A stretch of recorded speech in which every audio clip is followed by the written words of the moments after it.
YS Rajasekhara Reddy గారు కనుక ఉంటే అధికారంలోకి మెజారిటీ వ్యవస్థనే వస్తుంది. రెడ్డిలను టార్గెట్ చేస్తే తిట్టి, లేకపోతే వెలవలను టార్గెట్ చేస్తే తిడితే, ఇంతకుముందే కులం లేదన్నాడు, ఇప్పుడే డబ్బులు లేవన్నాడు. మిమ్మల్ని బీసీ కమిషన్ చైర్మన్ గా కేసీఆర్ గారు చేయడానికి కారణం ఏంది అసలు? ఏ కండువా కప్పుకోవడానికి సిద్ధంగా లేను.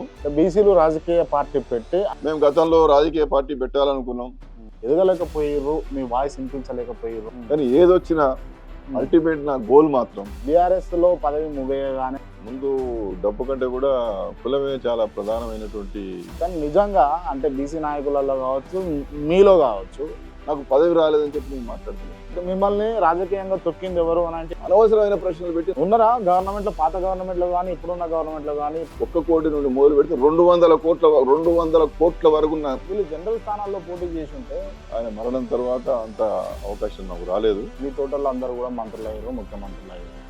మీరు ఇంకా మా పార్టీతో ఆ పార్టీతో పొత్తు పెట్టుకుంటారు. ఒక పీత ఇంకో పీతాను పైకి పోనీ గుంజుతానట్టు ఇప్పుడు ఈటల రాజేందర్ బీజేపీ నుంచి వచ్చి మేధావులు ఆలోచిస్తూ ఉన్నారు, సిద్ధాంత రచన చేస్తూ ఉన్నారు, ఎజెండా రూపకల్పన చేస్తున్నారు, జెండా తయారు చేస్తూ ఉన్నారు.